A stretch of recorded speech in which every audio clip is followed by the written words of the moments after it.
जब पहली बार मिला था लाइब्रेरी में थी, ये लाइब्रेरी में किताबें इनके हाथ में थी और ये काउंटर पर थी।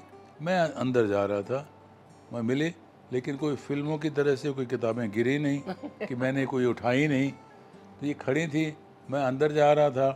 मैंने कहा भाई, मैंने कहा मारना तो उसी को चाहिए जिसने टॉप किया है, और खुदा ने ये बात सच कर दी। देखा मैंने इनको एमलेट की क्लास में पहली बार था, लेकिन अब इसके बाद मत पूछिएगा। नहीं देखने बताओ के बाद बताओ। मुझे घोर निराशा हुई। प्लाजा पर जो है वो फिल्म लगी हुई थी, ब्लो हार्ट ब्लो कोल्ड। तो उसकी 2 टिकटें ले आया मैं, और मैंने कहा भाई फिल्म देखने चलना है।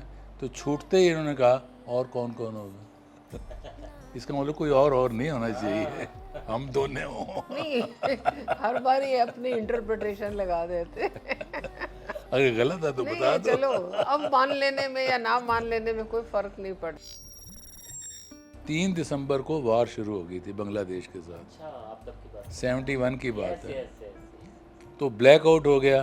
ठीक है। उनका ये 5 दिसंबर को, अब रात को तो शादी हो ही नहीं सकती, लाइटें जल नहीं सकती।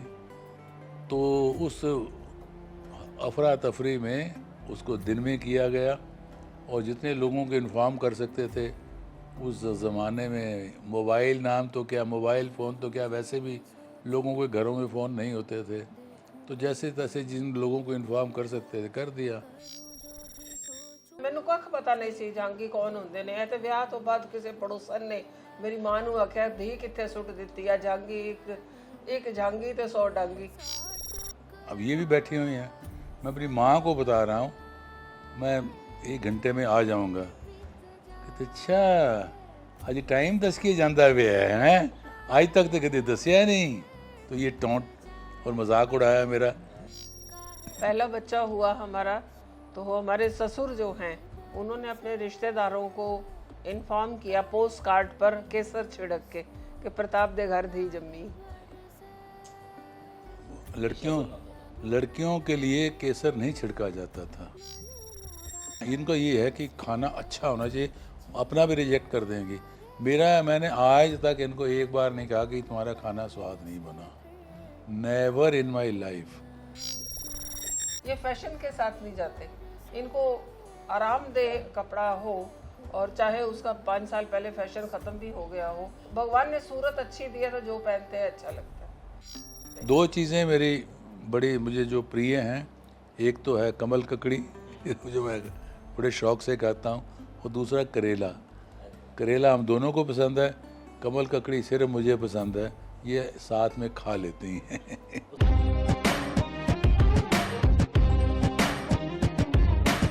शशि जी, पहली बार प्रताप सहगल को कब कहाँ देखा था और लगा था कि ये राइट पर्सन है?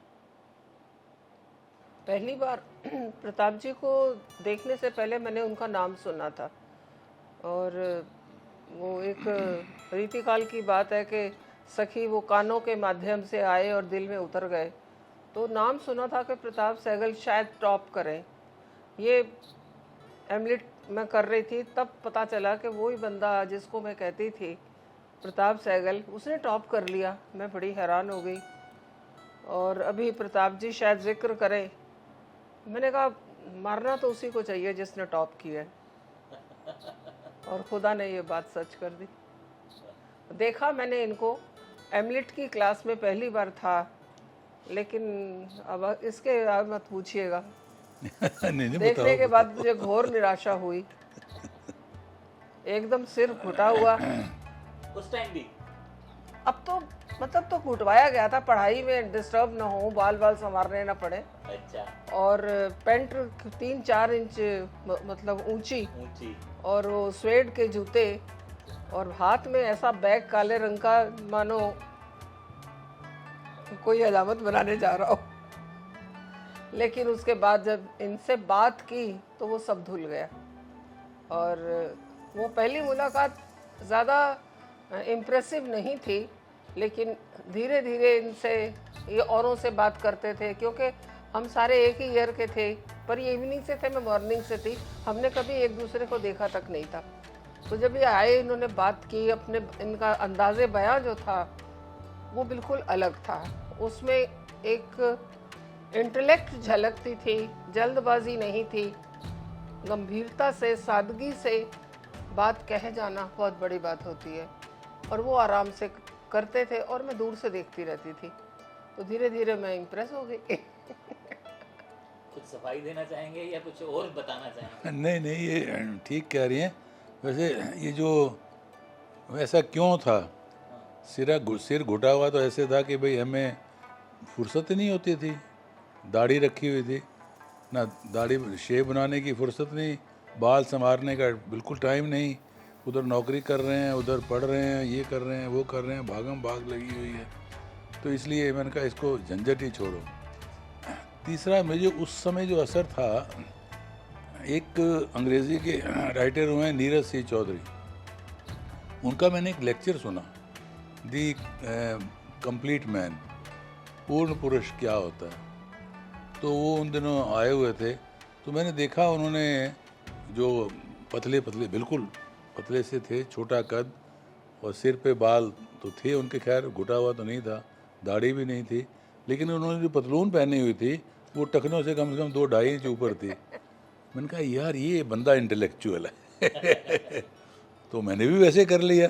होता है उस उम्र में, असर होता है बड़ा। और नीरज सिंह चौधरी का असर था, मैं उसको सुना तो बहुत अच्छा लगा, कुछ पढ़ना भी शुरू किया था, तो ही वॉज़ वेरी इम्प्रेसिव। तो शायद उसका असर रहा होगा, बाकी तो इतिहास है। अब किसने किया था पहले प्रपोज? ऐसा कुछ नहीं हुआ हमारे बीच में। अच्छा, हाँ। तो फिर ये जो पिताजी तक पहुंचना, नहीं, वो तो मैंने ही बात पहुंचाई, लेकिन हमारे बीच में ऐसा कोई प्रपोजल वाली बात नहीं हुई कि कोई ये प्रपोज कर रही हैं या मैं कर रहा हूँ। वो एक जो रिश्ता था वो अपने आप डेवलप होता गया, मैच्योर थे ना। मैच्योर लोग थे दोनों, तो वो विकसित होता गया। ये घुटनों के बल बैठ के फूल दे रहे हैं, मुझे मजाक लगता है ऐसे कि ये क्या है, ये नॉनसेंस लगता है, मैं सच बताऊं तो।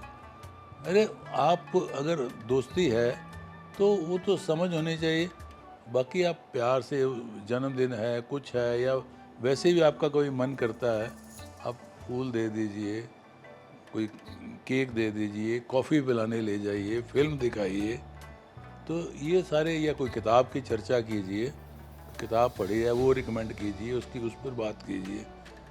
ये तो कोई फूल देना, मैं आम जो लोग करते थे, हमें कोई ख़ास ना तब इम्प्रेस करता था ना आज करता है। फिर भी इन सारी चीज़ों के आसपास आपने ऐसा क्या किया था? कुछ ऐसा, फिल्म दिखाना, कॉफी पिलाना या ऐसा कुछ? हाँ किया। खर्चे किए थे? कच्चे वो नहीं खर्चे किए, लेकिन वो ये नहीं था कि कुड़ी को फंसाना है। जब पहली बार मिला था, लाइब्रेरी में थी, ये लाइब्रेरी में किताबें इनके हाथ में थी और ये काउंटर पर थी, मैं अंदर जा रहा था, मैं मिले, लेकिन कोई फिल्मों की तरह से कोई किताबें गिरी नहीं कि मैंने कोई उठाई नहीं, तो ये खड़ी थी, मैं अंदर जा रहा था। मैंने कहा भाई क्या कर रही हो यहाँ, कहने, क्योंकि वो एम्बलेट में तो एक दूसरे से मुलाकात तो हो ही चुकी थी, कहने किताबें वापस करने आई हूँ। तो मैंने कहा अब आगे क्या करना है, तो कहले नहीं अभी तो मैं फ्री हूँ। तो मैंने कहा चलो कॉफ़ी पिए, तो ऐसे बात हुई, तो फिर कॉफ़ी पीने चले गए। मेरे जो टीचर थे वो एक संस्कृत पढ़ाते थे, वहाँ क्लास लेने गए थे एमए की, तो फिर वो भी आ गए, फिर हम तीनों लोग वहाँ कैफ़े में जाके कॉफ़ी पीते रहे। ये तो बात हुई यूँ। फिर उन्होंने मुझे घर इनवाइट कर लिया, वो उनके बहाने, वो होम्योपैथ के डॉक्टर थे, उनका मेरे पिताजी को देख लीजिए, मेरी भाई ऐसा है, माँ ऐसी है, तो शायद इनके मन में होगा कि इस बहाने ये मुझे अपनी माँ को दिखा लें, पिता तो देख नहीं सकते थे, और शायद इस बहाने मैं इनकी वो घर भी देख लूँ और माँ बाप भी देख लूँ और भाई भी देख लूँ, जो पूरा एक होता है परिवेश घर का, कि कौन सी जिम्मेवारी आनी है साथ में, अगर कुछ सोचना है अगर तो। खैर वो मैंने तब भी गौर नहीं किया, खातिर हुई, मैंने गौर नहीं किया। वो जो हमारे उस्ताद थे उन्होंने मुझे बताया कि कुड़ी गुरु, वो जो गुरु कहते थे, गुरु कुड़ी तेरे ते मरी हुई है। मैंने कहा मरी हुई है क्या भाई, मैंने कहा भाई मुझे तो नहीं लगा ऐसा कुछ। कहले नहीं, वो जिस तरह से खातिर कर रही थी, जिस तरह से देख रही थी, है कुछ है। मैंने कहा मुझे तो पता नहीं फिर क्या करना चाहिए। कहले देखो फिल्म। तो फिल्म दिखाने ले जाओ। तो उन दिनों देख लिया। प्लाजा पर जो है वो फिल्म लगी हुई थी, ब्लो हार्ट ब्लो कोल्ड। तो उसकी 2 टिकटें ले आया मैं, और मैंने कहा भाई फिल्म देखने चलना है। तो छूटते ही इन्होंने कहा और कौन कौन होगा।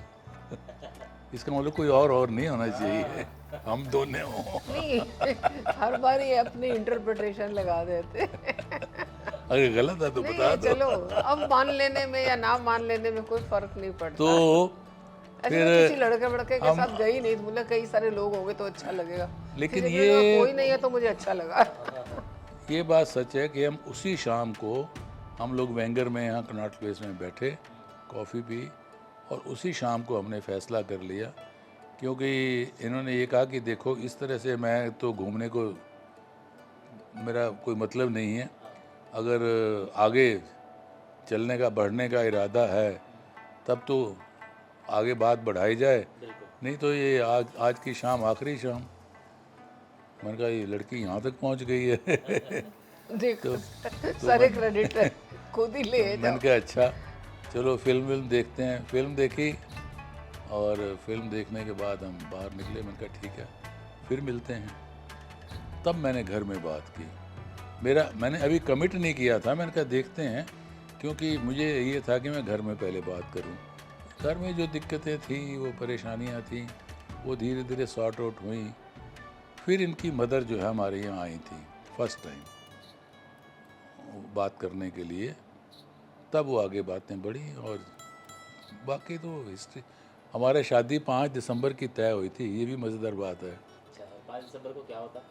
5 दिसंबर को 3 दिसंबर को वार शुरू हो गई थी बांग्लादेश के साथ। अच्छा, आप तब की बात? 71 की बात यस है। Yes yes.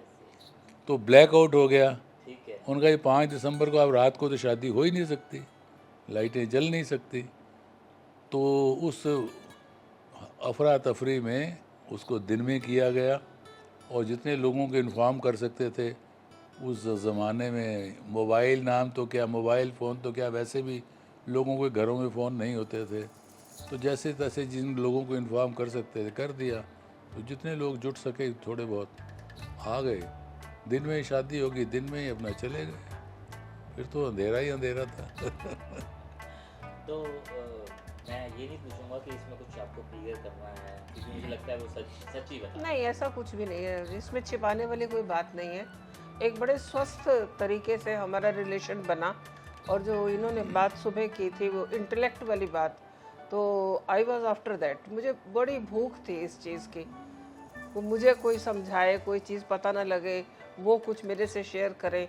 ऐसा साथी चाहिए जो पेट की भूख नहीं, दिमाग, शरीर के साथ दिमाग की भूख को शांत करे। वो मुझे प्रताप सहगल में मिली, और आज भी मिल रही है। क्या बात है। लेकिन ये कैसे आपको पता चला होगा कि यार ये तो पंजाबियां दी छुएर है ते वेंदी पई है झांगियां दे घर? मैनू कख पता नहीं सी झांगी कौन होंदे ने। ते विआह तो बाद किसी पड़ोसन ने मेरी मां नू आख्या धी कित्थे सुट दित्ती आ झांगी, एक झांगी ते 100 डांगी। तो और सौभाग्य की बात कि मेरी सास भी पास ही खड़ी हुई थी, और उन्होंने बहुत एंजॉय किया। मतलब वो पढ़ी लिखी नहीं थी, लेकिन उदार मना स्त्री थी, और निहायत खूबसूरत, बहुत सुंदर मेरी सास। परिवार में जॉइंट रहा होगा ऑफ कोर्स उस टाइम पे, तो है ना? हाँ, मैं तो बड़ा मैं ही था। वो पहला दिन याद कीजिए ना। अच्छा था, नहीं। कुछ डरा हुआ, कुछ इतना बड़ा परिवार देख के घबराया हुआ। एक पता होता है जैसे पौधे को नई जगह रोपना होता है, हर लड़की मेंटली प्रिपेयर ही होती है, लेकिन वो जब सिचुएशन आपके सामने आती है तो आप थोड़ा नर्वस फील करते हो। एक नई ज़िंदगी शुरू हो रही है, उसके लिए एक्साइटमेंट भी होता है, एंग्जाइटी भी होती है, तो बहुत सारी बातें थी, लेकिन सब कुछ अच्छा था। मैं मज़ेदार बात बताता हूँ, 2 बातें। अब वो शाम को जब गए, ये चले गए वहाँ पर घर में, अब मुझे कहीं जाना था। और मुझे जाना था तो मैं, अब ये भी बैठी हुई हैं, मैं अपनी माँ को बता रहा हूँ मैं 1 घंटे में आ जाऊँगा। कहते अच्छा अज टाइम दस के जाता पिया है, आज तक तो कभी दसिया नहीं। तो ये टोंट और मजाक उड़ाया मेरा, मतलब यानी इसको इसको बता रहे हो। बता रहे हैं। अब जब मैं लौटा कहीं से तो ये रो रही हैं। अच्छा, अब वो कहते हैं कि ये तो रोए जा रही है, बताती नहीं। मैंने कहा हुआ क्या है? मैंने कहा हुआ कुछ नहीं, उसको भूख लगी है। और सचमुच यही था, अच्छा, भूख लगी हुई थी। और ये शर्म के मारे कह नहीं पाई कि भाई मुझे कुछ खाने को दो। तो फिर उन्होंने खाने वाने को दिया तो फिर वो आंसू थम गए। अमृतसरी वाली बात थी कि भाई अमृतसर के लोगों को हमेशा कुछ ना कुछ खाने के लिए चाहिए। ये लाहौर लाहौर की हैं। नहीं वो तो ठीक है, लेकिन हाँ। पता नहीं इस तरह ना शादी जो दिन में हफड़ा दफड़ी में हुई, माहौल ऐसा था, उसमें वैसे भी कहाँ भूख भूख लगती है। अब जल्दी जल्दी फेरे होने ये जाना है तो खाया ही नहीं गया था कुछ। और शाम तक अब रात होने वाली है तो भूख तो लगती है ना। मैं क्या अपनी शादी में ये भूख नहीं खाया जाता ज़्यादा। पर आफ्टर सर्टेन टाइम आपका पेट मांगता है कुछ आए। अब वहाँ कैसे कह दूँ सबके बीच में कि भूख लग रही है? कहते भूखी कुड़ी आई है। प्रताप और शशि के उस नए बगीचे में जब पहला पौधा आया, क्या तसुरात थे दिल के कि एक नन्हा मुन्ना? बेटी आई हमारी पहले, अच्छा, हम बहुत खुश थे, बहुत बेटी दोनों का नाम? दोनों खुश। शालिनी, शालिनी। और 6 साल के बाद जो है दूसरा बच्चा हुआ, बेटा प्रशांत। अब तो दोनों जवान हैं, नाते पोती सब। पहला बच्चा हुआ हमारा तो वो हमारे ससुर जो हैं उन्होंने अपने रिश्तेदारों को इन्फॉर्म किया पोस्ट कार्ड पर केसर छिड़क के कि प्रताप दे घर धी जम्मी। लड़कियों के लिए केसर नहीं छिड़का जाता था पंजाब में। किया उन्होंने किया। पंजाब में जब लड़का पैदा होता था तो केसर छिड़क के चिट्ठी भेजी जाती पोस्ट कार्ड भेजते थे। और जब कोई मर जाता था तो उसका कोना फाड़ देते थे ताकि जो नहीं पढ़ सकते वो फटा हुआ खत देख के समझ जाएंगे कि कुछ अपशकुन हुआ है, कुछ गड़बड़ हुई है। और केसर देख के समझ जाएंगे कोई खुशी की लड़का बात हुआ है। है। तो जब लड़की की जो नहीं पढ़ सकते तो उनका हाँ कुड़ी वास्ते केसर छिड़के। ये हालात थे। लेकिन केसर छिड़क के भेजा तो लोगों ने पढ़ा, और पढ़ा तो लोगों को पता चला। हाँ पता चला। और पता चला, कुछ खुश हुए, कुछ उनको बहुत प्रोग्रेसिव समझा गया कि देखिए। और बात भी बहुत बड़ी थी देखिए उस समय। अभी जागरूकता तो सही मायने में अभी भी नहीं है मैं कहूँगी, लेकिन आज से 50 साल पहले ये बहुत बड़ी बात थी। पिता हमारे काफ़ी लिबरल थे। हाँ। और मैं तो खैर बहुत ज़्यादा हूँ। थोड़ा सा आगे आ जाएं और पहला नाटक जब इनका मंचित हुआ, जहाँ पे भी मंचन हुआ, आपके रिएक्शन क्या था? मैंने नाटक ज़्यादा देखे नहीं थे और शुरू में बच्चा छोटा था तो ज़्यादा शाम के वक्त ही होते हैं तो यही जाया करते थे, बड़े कम देखे थे। लेकिन प्रताप जी का नाटक होना है और मुझे एक अजीब तरह का उत्साह था और यहाँ तक मैं चाहती थी जल्दी से सारा हॉल भर जाए और अधिक से अधिक लोग आए देखने के लिए। एक उत्साह मिश्रित खुशी थी। अब जैसे इनके इतने नाटक हो गए हैं तो अब लगता है जो प्रोडक्शन है वो अच्छी निकल के आए। तब बहुत सारे भाव थे, बहुत अच्छा लगा था क्योंकि पहला पढ़ते रही थी और इनका नाटक मंचित होना जैसे एक एक शब्द बोल रहा था मेरे सामने, ऐसा लगा मुझे। प्रताप जी, शशि जी की कलम के बारे में कुछ बताएं। ये लिखती थी शादी से पहले भी और एक इनकी, लेकिन उन्होंने मुझे बताया नहीं कभी भी। तो इनकी एक कॉपी हाथ लगी तो मैंने देखा उसमें वो कुछ कविताएं थी। मैंने कहा ये तो तुम तो कविताएं लिखती हो भाई, सुनाओ। तो इसने कुछ सुनाई, कच्ची अच्छी कुछ कविताएं थी जो भी था। मैंने कहा लेकिन स्पार्क दिख गया कि भाई इसमें तो स्पार्क है और दबा के क्यों रखा हुआ है। तो मौका ही नहीं कभी मिला। फिर उनकी कविताओं को थोड़ा हमने बात की उसको थोड़ा मांजा धोया तो वो फिर मंज गई और फिर वो इधर उधर थोड़ी कुछ छोड़ दी, कुछ रिजेक्ट हो गई, कुछ अच्छी निकल आई।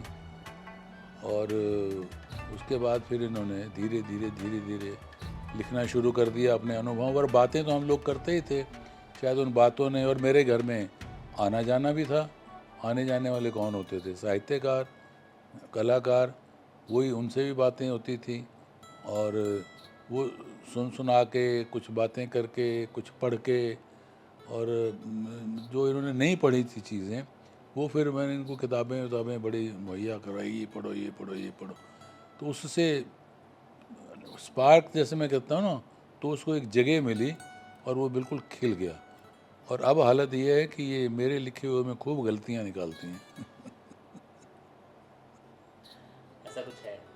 नहीं, गलतियाँ क्या है, आपस में हम शेयर करते हैं। और एक थर्ड पर्सन की तरह से अगर आप सही जानना चाहे तो वो प्रताप जी की रचना में ही सुन रही होती हूँ।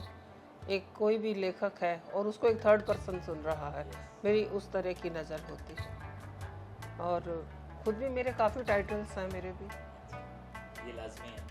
वो टाइटल्स आप नहीं, ये बताएंगे? इनकी किताबें जो चार तो कविता संग्रह हैं, वो है कविता लिखने की कोशिश में, मौन से संवाद, और टुकड़ा टुकड़ा वक्त, और मीठे चावल तथा अन्य कविताएं। और एक इनका जो आया है ये कवि के मन से, ये देखो कहाँ गया, ये रखा हुआ है, ये देखो, ये कवि के मन से। इसमें इनकी चुनी हुई कविताएं हैं, तो इन्होंने खुद ही चुनी है। और ये जो इसका ये छपा है, इसके अलावा इन्होंने पंजाबी से हिंदी में बहुत अनुवाद किए हैं। प्रभजोत कौर के कविताओं का अनुवाद किया है। नानक सिंह, नहीं ना, वो मैं बताती हूँ उनको। क्या नाम है? वो है भाई वीर सिंह। भाई वीर सिंह, हाँ, भाई वीर सिंह की कविताओं का अनुवाद किया है। ये दोनों किताबें साहित्य अकेडमी से छपी साहित्य हैं। अकेडमी से छपी है। और जो कहानियाँ हैं, इन्होंने बहुत सारी कहानियों का अनुवाद किया है। महेंद्र सिंह सरना, नानक सिंह, करतार सिंह दुग्गल, और प्रवासी भारतीय कहानियाँ, इस तरह से एक और कोई। अब फिर उसके अलावा गुरु गोविंद सिंह पर एक किताब का इन्होंने अनुवाद किया। ये सारी किताबें जो हैं NBT से छपी हुई हैं। और अभी इनकी किताब वहाँ जो है गंडा सिंह, जो इतिहासकार है पंजाबी का, उसकी जो जीवनी है उस पर है। एक हरि सिंह नलवा पर किताब है। तो ये है, शायद एक आध कोई भूल रहा हूँगा। तो ये किताबें इनकी 8-9 किताबें मेरी national book trust of India से। और इन्होंने अपने कुछ विश्वविद्यालयों के भी लिए लिखा है। जैसे वहाँ साहित्य विधाएँ नाम से इनकी किताब है, जो बड़ी पॉपुलर है, जितनी भी फॉर्म ऑफ लिटरेचर हैं उनके बारे में। और इसी तरह से इनकी जो और किताबें हैं, घनानंद पर है, घनानंद पर नई कविता पर है, नई कविता में मूल्यबोध, घनानंद का रचना संसार। ये इनकी किताबें जो हैं पॉपुलर किताबें हैं, पढ़ी जाने वाली किताबें हैं। एक में बलवंत गार्गी का नाटक है मिर्जा साहिबा, हाँ, उसका भी अनुवाद किया और मंचित भी हुए। अब तो वो वाणी प्रकाशन से छपा वाणी है। प्रकाशन छाप रहा। खाने में क्या पसंद करते हैं कौन? सहगल साहब? ये खाते हैं जो मैं बनाती हूँ। मतलब ये मदद कम इनकी है। कमजोरी क्या है? हर बंदे की कमजोरी अच्छा खाना होती है, इनसे ज्यादा मेरी है। अच्छा, आप बताएं। ये इनको ये है कि खाना अच्छा होना चाहिए। अपना भी रिजेक्ट कर देंगे। मैंने आज तक इनको एक बार नहीं कहा कि तुम्हारा खाना स्वाद नहीं बना। Never in my life. जो ये बनाती हैं, खाता हूँ, अच्छा ही बनाती हैं, लेकिन कभी इनको स्वाद नहीं लगता, पर मैं कहता हूँ नहीं, बड़ा अच्छा बना है। ये खासियत है। 2 चीज़ें मेरी बड़ी मुझे जो प्रिय हैं, एक तो है कमल ककड़ी जो मैं बड़े शौक से खाता हूँ, और दूसरा करेला। करेला हम दोनों को पसंद है, कमल ककड़ी सिर्फ मुझे पसंद है। ये साथ में खा लेती हैं। उसका भी कारण मुझे पता है। हाँ, भाई हम तो उसको भें कहते हैं। हम भी भें कहते हैं। हम भी भें कहते हैं, लेकिन सुनने वाले भें समझेंगे कि नहीं समझेंगे। तो पकोड़े इसके खूबसूरत पकोड़े बढ़िया रहे। जिस दिन ये आएगा उस दिन उसके पकोड़े बनेंगे ही बनेंगे। और वो मेरे लिए बनेंगे। पहनने में ये क्या पसंद करते हैं? कुछ भी कुछ भी कुछ भी ऐसा कुछ खास नहीं है। हाँ, कंफर्टेबल होने चाहिए, ये फैशन के साथ नहीं जाते। इनको आरामदेह कपड़ा हो, और चाहे उसका 5 साल पहले फैशन ख़त्म भी हो गया हो, लेकिन भगवान ने सूरत अच्छी दी है तो जो पहनते हैं अच्छा लगता है। अब तक का सबसे खूबसूरत गिफ्ट आपने इनको क्या दिया? बच्चे। और आपने? मैंने भी यही दिया।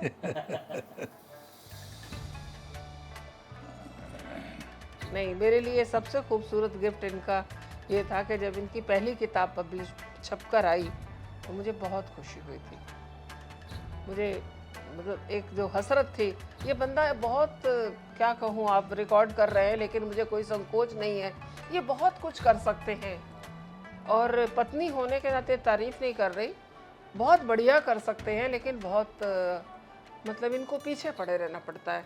करो, बैठो, ये करो, अच्छा करता हूँ, अच्छा ये, अच्छा वो, अच्छा अभी तो लेटा हूँ, अभी तो खाया है, लेकिन करने बैठेंगे तो फिर करते हैं। तो अब बताओ, इतनी किताबें मैंने लिख ली, वो कोई बात नहीं, ऐसी मुझे पता लिखी था ये गई क्या? आंसर देंगे, लेकिन काफ़ी अच्छा इन्होंने खुद भी एडमिट किया है कि मैं काफ़ी, नहीं तो ये सोचते रहेंगे। अब सोच सोच के भैया उसको उतार भी तो दो कागज़ पे। तो सबसे खूबसूरत किताब इनकी आपकी नज़रों में? मेरी नज़रों में इनकी जो नाटक पर गंभीर अगर मैं बात करूं तो कुछ तो कविताएं बहुत गंभीर हैं इनकी, और एक इनकी अभी रिसेंटली नेशनल बुक ट्रस्ट से किताब आई है रंग मंथन। वो बहुत सीरियस किताब है थिएटर को लेकर, और उसमें जो लेख है वो भी बिल्कुल डिफरेंट है। और जो रंगमंच से जुड़े हुए लोग हैं, नाम नहीं ले रही उनका ये कहना है कि जब भी हमें बुलाते हैं कुछ बोलने के लिए तो हम सबसे पहले आपकी किताब में से वहाँ पर उस विषय से संबंधित जो आर्टिकल है वो पढ़ के जाते हैं, और हम बड़े विद्वान कहलाते हैं। बहुत बड़ा कॉम्प्लीमेंट। इनकी किताबों में आपकी सबसे प्रिय? इनकी किताबें में इनकी कविताएं बहुत प्रिय हैं, और अब जो लेटेस्ट इन्होंने जो कविताएं जो लिखी हैं, जो लोक से जुड़ी हुई हैं, या इनके जो बिल्कुल जीवन के अनुभव हैं, परिवार के अनुभव हैं, उनसे जो जुड़ी हुई हैं, चाहे वो माँ को लेकर है, या पीढ़ियों को लेकर है, या बच्चों को लेकर है, वो बहुत अच्छी हैं। इसी तरह से इनके बहू को लेकर मीठे चावल इनकी बहुत पॉपुलर कविता है। तो ये बहुत अच्छे कविता संग्रह इनके हैं। और बाकी जो आलोचनात्मक काम है इनका, वो ठीक है। नई कविता में मूल्य बोध तो उसने बहुत तहलका मचाया था अपने ज़माने में, और जो लोग उसके बाद जितने भी शोध करने वाले थे वो बिना उस किताब के सहारे आगे बढ़ नहीं सकते थे। बहुत जगह वो कोट की गई, बहुत जगह पढ़ी गई, अभी भी उसका जिक्र होता है। अंत में दर्शकों से और कलमकारों से कुछ कहना चाहेंगे? बस ये है कि अगर आप पति पत्नी हैं और दोनों लिखते हैं तो खूब लड़िए। लड़ना बहुत ज़रूरी है, और लड़ने के बाद फिर लिखिए, लड़िए भी, और खूब मोहब्बत भी करिए, और खूब पढ़िए भी, और उसके बाद जो आप लिखते हैं वो एक दूसरे को सुनाइए। और जब एक दूसरे को सुनाइए तो जो प्रतिक्रिया आनी चाहिए वो बेलाग हो, उसमें बेलौस और बेलाग, उसमें कोई कंसेशन नहीं। कोई टिप्पणी? नहीं, बिल्कुल ठीक कहा इन्होंने। और पति पत्नी अगर दोनों ही लिखते हैं तो उसमें ईगो कभी नहीं आनी चाहिए। और बहुत सारी चीज़ें हैं जिनमें बहुत सारे वो फिर फैमिली को की लाइफ को रिफ्लेक्ट जब वो अलग तरह से करती हैं तो रिश्ते बिगड़ जाते हैं। तो थोड़ा सा यहाँ पर समझदारी की भी ज़रूरत है, और उदार होने की कह लीजिए ज़रूरत है। तो मेन बात है मेरी कि ईगो नहीं आना चाहिए। उससे आप बड़े लड़कर वो ईगो निकल जाता है। इन्होंने बिल्कुल ठीक कहा है, लड़ने को आप अभिधा में लीजिए, वाकई ही लड़िए और बताइए। उसमें कई बार बड़ी काम की बातें निकल के आ जाती है, ए गल नहीं कही सी, हाँ हो सकती सी, तो लेकिन उसको स्वीकार करने के भी तो आप में मादा होना चाहिए ना। तो दोनों को जो बेलौस और बेलाग, इन बेलौस और बेलाग कही है वो होनी चाहिए। और ऐसा नहीं कि करेक्शन फॉर करेक्शन सेक है, नो। इस वीडियो को अंजाम दीजिए। बहुत बहुत शुक्रिया केशव, आपने इतना हमें अवसर दिया हम दोनों को कि हम खुल के बात कर सकें एक दूसरे के बारे में। सुनने वाले बताएंगे कि वाकई उनको भी कुछ इससे हासिल हुआ, यह सब बेकार है। आपने बहुत समय दिया और बड़े मनोयोग से आपने ये सारा कार्यक्रम जो है रिकॉर्ड किया है, उसके लिए तो मैं आपको धन्यवाद कहूँगी।